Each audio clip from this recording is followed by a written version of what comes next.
రుద్ర విషయంలో దినేష్ని ఇన్వాల్వ్ చేయకూడదని డిసైడ్ అయిన అర్జున్ తన ఫ్రెండ్కు కాల్ చేసి, బ్రో, నీకు తెలిసిన కాంట్రాక్ట్ కిల్లర్ ఎవడైనా ఉన్నాడా అని అడిగాడు అర్జున్. ఇప్పుడెవరికి మూడిందిరా, ఎవరు నిన్ను గెలుక్కున్నాడు అని నవ్వుతూ అడిగాడు అవతలి వ్యక్తి. అదంతా నీకెందుకు కానీ ముందు నీ దగ్గర కాంట్రాక్ట్ కిల్లర్ నెంబర్ ఉంటే ఇవ్వు అని సీరియస్గా అడిగాడు అర్జున్. సరే, నాకు కొంచెం టైం ఇవ్వు చెప్తాలే అని చెప్పి అవతలి వ్యక్తి కాల్ కట్ చేశాడు. ఎలాగైనా సరే రుద్రను చంపాలనే కోరికతో రగిలిపోతున్న అర్జున్కి ఏం చేయాలో అర్థం కావడం లేదు. మనసులో ఎన్నెన్నో ప్లాన్స్ వేసుకుంటూ ఉన్నాడు.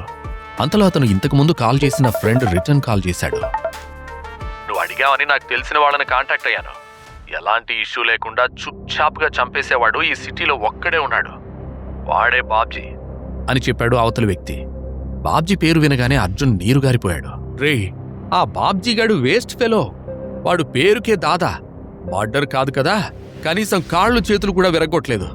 వాడు కాకుండా ఇంకెవడైనా ఉంటే చెప్పు అని సీరియస్గా అన్నాడు అర్జున్.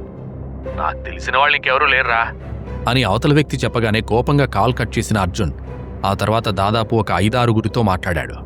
వాళ్ళు కూడా బాబ్జీ గురించే చెబుతున్నారు కానీ మరొక కిల్లర్ పేరు తీయకపోవడంతో అర్జున్కి ఒళ్ళు మండిపోయింది. దాంతో చిరాగ్గా అగ్రజా కంపెనీలో నుండి బయటకొచ్చి కార్లో కూర్చున్నాడు. తన ఫ్రస్ట్రేషన్ మొత్తం స్టీరింగ్ మీద చూపిస్తూ స్టీరింగ్ వీల్ మీద బలంగా కొట్టాడు. రే రుద్రా, నిన్ను వదిలిపెట్టన్రా. నరకంలో నీకు సీట్ ఫిక్స్ అయింది. నిన్ను అక్కడికి పంపించడమే బ్యాలెన్స్. నిన్ను చంపడానికి సిటీలో ఉన్న కిల్లర్స్ కాకుంటే పక్క రాష్ట్రం నుండైనా పట్టుకొస్తా అని పళ్ళు బిగించాడు. అంతలో ఏదో గుర్తుకు రాగానే ఒక్కసారిగా అతని మొహం వెలిగిపోయింది.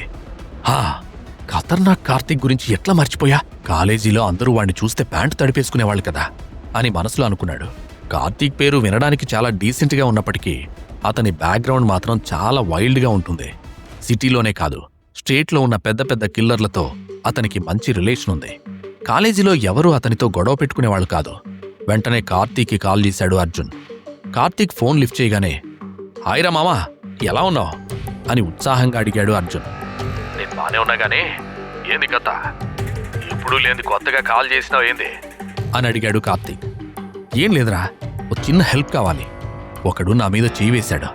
వాడి కాలు చెయ్యి విరగ్గొట్టడం కాదు, ఏకంగా నా కొడుకు శాల్తీ లేపేయాలి. ఎంత ఖర్చైనా పర్వాలేదు. నీకు తెలిసిన మనిషి ఎవడైనా ఉంటే చెప్పు అని సీరియస్గా చెప్పాడు అర్జున్. సరే, నువ్వేం పరేషన్ కాకు, నాకు కొంచెం టైం ఇవ్వు, డీటెయిల్స్ పంపిస్తా అని చెప్పాడు కార్తీక్. Thanks bro. ఒకవేళ ఆ లూజర్ గాడి పని ఫినిష్ అయితే నీకు మంచి దావత్ ఇస్తా అని నవ్వుతూ అన్నాడు అర్జున్. సరే సరే, నేను మళ్ళా కాల్ చేస్తా అని చెప్పి ఫోన్ పెట్టేశాడు కార్తీక్. ఒక అరగంట తర్వాత అర్జున్కి అతని నుండి ఒక మెసేజ్ వచ్చింది. వెంటనే ఆ మెసేజ్ ఓపెన్ చేసి చూడగా ఎవరిదో కాంటాక్ట్ నెంబర్ ఉంది. దాని కిందే అతని పేరు కూడా ఉంది. డ్రాగనా? ఇదేం పేరు అని అనుకుంటుండగా అంతలో కార్తీక్ నుండి కాల్ వచ్చింది. రే మావా, నీకు డ్రాగన్ నెంబర్ పంపించాను. వాడిది మన స్టేట్ కాదు. వాడి అసలు పేరేంటో ఎవరికీ తెలీదు. కానీ వాడొక బీస్ట్. మనుషుల రక్తం తాగి దాహం తీర్చుకుంటాడు. ఇప్పటికీ ఎన్ని మర్డర్లు చేశాడో లెక్క పెట్టడానికి క్యాలిక్యులేటర్ సరిపోదు. నాకున్న కాంటాక్ట్స్ అన్నిట్లోకెల్లా వీడే బెస్ట్ అని మాటలతోనే అర్జున్ కడుపు నింపేశాడు కార్తీక్. అర్జున్ మొహం వెలిగిపోయింది. ఇలాంటి వాడి గురించే అతను ఎన్నో రోజుల నుండి ఎదురు చూస్తున్నాడు. కార్తీక్తో మాట్లాడి ఫోన్ పెట్టేసిన వెంటనే డ్రాగన్కి కాల్ చేశాడు అర్జున్. మీరు డయల్ చేసిన నంబర్ ప్రస్తుతం స్విచ్ ఆఫ్లో ఉంది. దయచేసి కాసేపు ఆగి తిరిగి ప్రయత్నించండి అని వినిపించగానే అర్జున్ మూడంతా పాడైంది. కార్తీక్ గాడేమో డ్రాగన్ గురించి టాప్ లెవెల్లో బిల్డప్ ఇచ్చాడు. వీడు ఫోన్ ఆఫ్ చేసుకుని ఎక్కడ చచ్చాడు? ఇలాంటి సన్నాసులందరూ నాకే దొరుకుతారా? కార్తీక్ ఒకవేళ రాంగ్ నెంబర్ ఇచ్చాడా ఏంటి అని అనుకుంటూ చిరాకు పడ్డాడు అర్జున్. ఆ తర్వాత తన ఫోన్ చెక్ చేసుకోగా దినేష్ నుండి చాలా మిస్డ్ కాల్స్ ఉన్నాయి. ఆలస్యం చేయకుండా వెంటనే దినేష్ క్యాబిన్ వైపు పరుగులు తీశాడు అర్జున్. 15వ ఫ్లోర్లో ఉన్న దినేష్ క్యాబిన్కి చేరుకోవడానికి అతనికి 15 నిమిషాలు పట్టింది. అప్పటికే దినేష్ అటూ ఇటూ తిరుగుతున్నాడు. అర్జున్ని చూసిన వెంటనే, రేయ్, ఎక్కడికి వెళ్ళిపోయావు? నీకొక ఇంపార్టెంట్ వ్యక్తిని పరిచయం చేయాలి. కానీ గుర్తుపెట్టుకో, ఆయన చాలా పెద్ద మనిషి. ఆయన్ని నువ్వు ఇంప్రెస్ చేయడానికి ట్రై చేయి. ఆయన గనక ఇంప్రెస్ అయితే నీ లైఫ్ సెట్ అవుతుంది అని చెప్పాడు దినేష్. అంత గొప్ప మనిషి మన సర్కిల్లో ఎవరున్నారు బాబాయ్? ఆయన పేరేంటి అని ఆసక్తిగా అడిగాడు అర్జున్. ఆయన పేరు నేను ఇప్పుడే చెప్పలేను. ఎందుకంటే తన ఐడెంటిటీ రివీల్ చేయకూడదని ఆయన నాకు స్ట్రిక్ట్గా చెప్పారు. సరైన టైం చూసుకుని నేను తనకు ఇంట్రడ్యూస్ చేస్తాను అని చెప్పాడు దినేష్. నిజానికి అర్జున్ని అతని పేరెంట్స్తో సహా అందరూ కూడా ఒక పనికిమాలిన దద్దమ్మగానే చూస్తూ ఉంటారు. ఇటు చదువు సరిగా లేదు, అటు సంపాదన కూడా లేదు. పైగా ఎప్పుడూ గొడవలు కొట్లాటల్లోనే టైం వేస్ట్ చేస్తూ ఉంటాడు. అందుకనే తన అన్నయ్య కొడుకు అర్జున్ని ఎలాగైనా దారిలోకి తీసుకురావాలనుకున్నాడు దినేష్. అర్జున్కి కూడా తనను తాను ప్రూవ్ చేసుకోవడానికి ఇదే మంచి అవకాశం. ఎలాగైనా సరే దినేష్ చెబుతున్న ఆ పెద్ద మనిషిని కలుసుకుని తన లైఫ్ సెట్ చేసుకోవాలని అతనికి ఎంతో ఆతృతగా ఉంది. మరోవైపు నందిని కుతకుతలాడిపోతోంది. ఇంట్లోకి అడుగుపెట్టగానే, నిన్ను వదిలిపెట్టనే రాకాసి, చిన్నప్పటి నుండి నన్ను మించిపోవాలనే ట్రై చేశావు. స్కూల్లో నాకంటే ఎక్కువ మార్కులు తెచ్చుకుని టీచర్స్ అందర్నీ బుట్టలో వేసుకున్నావు. అబ్బాయిలు కూడా నీ చుట్టే తిరిగేవాళ్ళు. ఇప్పుడు నా మొగుణ్ణి కూడా నీ వెంట తిప్పుకుంటున్నావు. అది సరిపోదంటూ నా జాబ్ కూడా లాగేసుకున్నావు. నిన్ను చంపేస్తాను అని గట్టిగా అరుస్తూ డ్రాయింగ్ రూంలో ఉన్న సామాన్లన్నింటినీ నేలకు విసిరి కొడుతోంది. కోపంలో తనేం చేస్తుందో కూడా ఆమెకు అర్థం కాలేదు. అంతలో ఆ చప్పుడుకు అక్కడికి రాజేశ్వరి పరుగున వచ్చింది. ఏమైందే? అయ్యయ్యో, బంగారం లాంటి సామాన్లన్నీ ఎందుకు పాడు చేస్తున్నావు? ఏమైందో చెప్పవే తల్లి అని కంగారుగా అడిగింది. ఆ దరిద్రం నన్ను వదలట్లేదు మమ్మీ. నేను ఎక్కడికి వెళ్తే అక్కడికి వస్తోంది. అది పెట్టే టార్చర్కి నాకు పిచ్చెక్కిపోతోంది మమ్మీ. అదే ఆ మేఘనను ఏదో ఒకటి చెయ్యి. నేను కావాలనుకున్న ప్రాజెక్ట్ మేనేజర్ జాబ్ అది కొట్టేసింది.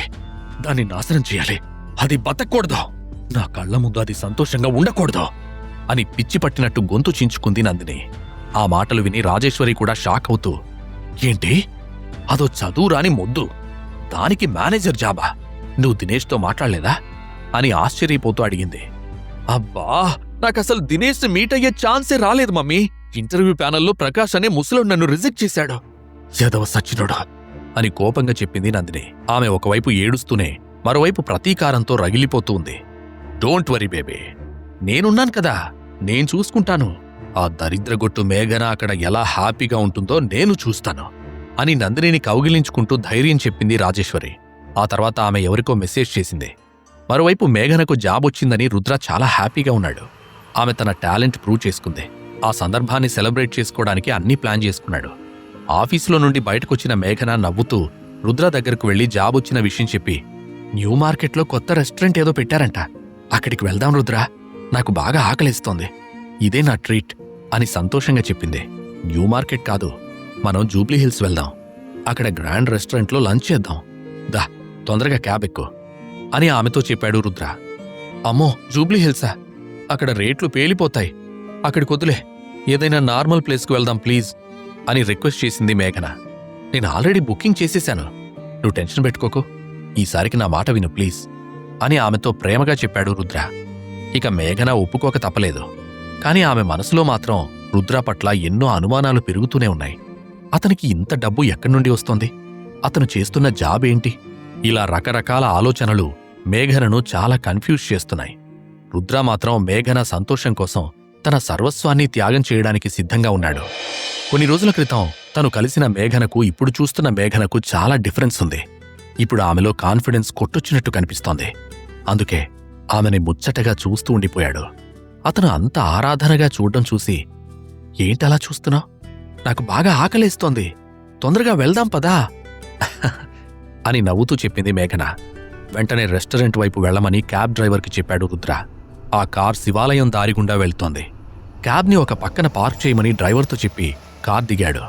ఆ తర్వాత మేఘనతో, నువ్వు ఇక్కడే వెయిట్ చేస్తోండు, నేనిప్పుడే వస్తాను అని చెప్పి బయట నుండే శివుడికి దండం పెట్టుకున్నాడు. ఆ తర్వాత పూలు అమ్మే ముసలమ్మ షాప్ వైపు వెళ్ళాడు. ముసలమ్మ షాప్ ముందు నిలబడి, ఒక మంచి గులాబీ పూలదండ కట్టు పెద్దమ్మా అని నవ్వుతూ చెప్పాడు రుద్ర. అతన్ని చూసిన వెంటనే ఆ ముసలమ్మ చాలా సంతోషించింది. ఎలా ఉన్నావు రుద్రా? రోజూ వచ్చేటోడివి కదా, ఏంది ఈ మధ్యాహ్న ఇటు దిక్కు వచ్చుడే బంద్ చేసినావు? నేను ఇంతకాలానికి యాదికొచ్చినానా? ఏమైపోయినావు రుద్రా అని నవ్వుతూ ఆరా తీసింది. కొంచెం బిజీగా ఉండి రాలేకపోయానులే పెద్దమ్మా. ఇంతకీ వ్యాపారం ఎలా ఉంది అని అడిగాడు రుద్ర. నా కొడుకులు ఆ దినం సంధి కనిపియలే, ఏదో నీ దయ వల్ల చల్లగా బతుకుతున్నా. ఇదిగో నువ్వు అడిగిన గులాబీ దండ తీసుకోనాయనా, నందినమ్మను అడిగినానని చెప్పయ్యా అని ప్రేమగా చెబుతూ ఒక పూలదండ అతని చేతిలో పెట్టింది ముసలమ్మ. థ్యాంక్స్ పెద్దమ్మా, కాని ఈ పూలు నందిని కోసం కాదు, మేఘన కోసం అని రుద్ర చెప్పగానే ఆ ముసలమ్మ కంగారు పడింది. ఆమె మొహంలో మారుతున్న ఎక్స్ప్రెషన్స్ గమనించి, ఇన్ని రోజులు తప్పుడు మనిషిని ప్రేమించాను. నా చిన్ననాటి ప్రేమ నందిని కాదు, మేఘన. ఇదంతా పెద్ద స్టోరీలే. నీకెప్పుడైనా తీరిగ్గా చెప్తాను పెద్దమ్మా. మళ్ళొస్తాను, నువ్వు జాగ్రత్తగా ఉండు అని చెప్పి ఆమెకు డబ్బులిచ్చి క్యాబ్ దగ్గరకు వెళ్లాడు రుద్ర. క్యాబ్లో అతని కోసం మేఘన ఎదురు చూస్తూ కూర్చుంది. ఆమె పక్కన కూర్చుని, కంగ్రాచులేషన్స్ మేఘన మేడం, మీరు ప్రాజెక్ట్ మేనేజర్ అయినందుకు ఐఎమ్ వెరీ హ్యాపీ అని నవ్వుతూ ఆమె చేతిలో ఆ పూలదండను పెట్టాడు. ఆ పూలను చూడగానే మేఘన కళ్ళు మెరిసిపోయాయి. తన కోసం ఒకరు ఇలా ఆలోచించి ఇంత మంచిగా ట్రీట్ చేయడం ఆమె లైఫ్లో ఇదే first time. Thank you Rudra. నీకు తెలుసా, నా లైఫ్లోనే ఫస్ట్ టైం నాకు ఫ్లవర్స్ ఇచ్చిన వాడివి నువ్వే. నాకిప్పుడు చాలా హ్యాపీగా ఉంది అని ఎంతో ఎమోషనల్ అవుతూ చెప్పింది మేఘన. ఆమె సిచ్యువేషన్ని రుద్ర అర్థం చేసుకున్నాడు. అందుకనే మేఘనను ప్రేమగా చూస్తూ ఉండిపోయాడు, కాని ఏమీ చెప్పలేదు. ఆ తర్వాత డ్రైవర్తో రెస్టారెంట్కి వెళ్లమని చెప్పాడు. 10 నిమిషాల్లోనే వాళ్ళిద్దరూ రెస్టారెంట్కి చేరుకున్నారు. రూమ్ నంబర్ 27 వాళ్ల కోసం ప్రత్యేకంగా బుక్ చేయబడింది. వాళ్ళిద్దరూ అక్కడికి వెళ్లి కూర్చోగానే వెయిటర్ మెనూ తెచ్చాడు. కమాన్ మేఘన, ఏదో ఒకటి తొందరగా ఆర్డర్ చేయి, ఆకలి దంచేస్తోంది అని కడుపు పట్టుకుంటూ చెప్పాడు రుద్ర. ఒకప్పుడు ఎంతోమంది టెర్రరిస్టులను సైతం దడదడలాడించిన రుద్ర మేఘన ముందు మాత్రం చిన్న పిల్లాడిలా ప్రవర్తిస్తున్నాడు. రుద్ర అలా చెప్పేసరికి ఆ మెనూ చెక్ చేసింది. అక్కడున్న ఐటమ్స్ రేట్స్ చూడగానే మేఘన మొహంలో రంగులు మారిపోయాయి. అయ్యయ్యో, ఇక్కడ కాఫీ కూడా 500కు తక్కువ లేదు. వద్దు రుద్రా, ఇప్పటికే చాలా ఖర్చు పెడుతున్నావు. ఇంకా ఖర్చు చేయడం నాకిష్టం లేదు. ఇంకా ఎక్కడికైనా వెళ్దాం పదా అని రిక్వెస్ట్ చేసింది. అబ్బా, ఇది నీ లైఫ్లో స్పెషల్ డే. ఈరోజు నువ్వు డబ్బుల గురించి ఆలోచించుకో. నాకు కడుపులో ఎలుకలు డిస్కో డాన్సులేస్తున్నాయి బాబూ, ముందు ఏదో ఒకటి ఆర్డర్ చేయి అని తొందర పెట్టాడు రుద్ర. కాని మేఘన మాత్రం ఇంకా ఆలోచిస్తూ ఉండడంతో ఏదైనా స్పెషల్ డిష్ తీసుకురామని సర్వర్కి చెప్పాడు. అతను ఆర్డర్ ఇచ్చాడు, కానీ మేఘన మాత్రం రేట్స్ గురించి కంగారు పడుతూనే ఉంది. అంతలో రుద్ర ఫోన్ కంటిన్యూస్గా మోగుతూనే ఉంది. అతని ఫోన్కి మెసేజ్ల వరద మొదలైంది. ఎవరు నీకు పదే పదే మెసేజ్ చేస్తున్నారు, అదేంటో చూడు అని మేఘన చెప్పడంతో ఫోన్ చూశాడు రుద్ర. రాజేశ్వరి మెసేజ్ చేస్తూ ఉందని గమనించి ఆ మెసేజ్లను ఇగ్నోర్ చేశాడు.